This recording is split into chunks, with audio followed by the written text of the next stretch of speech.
దేవుని కృపను బట్టి నా పిల్లల్ని అయితే ఎప్పుడూ టార్చర్ చేయలా. వాళ్ళని అడిగినా చెప్తారు మీరు. నేను ఇక్కడ మీకు చెప్పటమే కాదు, నా పిల్లలు కూడా టార్చర్ పొందల చదువు విషయంలో.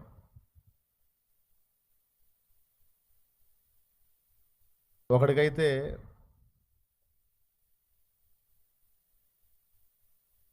స్కూల్కి పంపించాను కానీ ఎక్కలా బుర్రకి. చిన్నప్పుడు మీకు తెలుసా, 1 సంవత్సరం స్కూల్ మానిపించా వాడిని. ఎవడో చెప్పను, ఇద్దరిలో ఒకడిని. దేవునికి స్తోత్రం. మళ్ళీ వాడు అవమానం ఫీల్ అయ్యే అవకాశం ఉంది. అందుకని నువ్వు నా పరువు బయట వేస్తున్నావు డాడీ అని చెప్పుకునే రోజు వాడే చెప్పుకుంటాడు. దేవునికి స్తోత్రం. 1 సంవత్సరం స్కూల్ మానిపించాను నేను. అప్పటిదాకా విశ్వాసులకు ప్రీచర్ని, ఇక ఆ సంవత్సరం అంతా వాడికి టీచర్ని అయ్యా.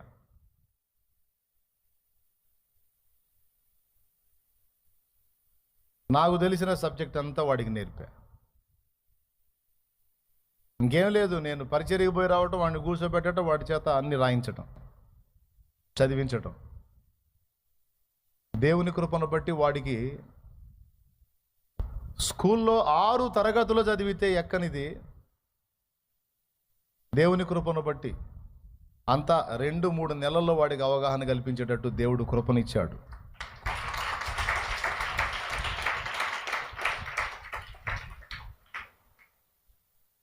అట్లాగా ఎందుకు చెప్తున్నానంటే, పిల్లలకి అవసరమైతే నీకు తెలివి ఉంటే నేర్పుకో, కష్టపడి చదువు చెప్పుకో, బిడ్డలకు అవసరమైతే అవగాహన కల్పించుకో. నీకే చదువు లేకపోతే చదువు వచ్చిన వాళ్ళ చేత 4 సలహాలు ఇప్పించు, ప్రోత్సహించు.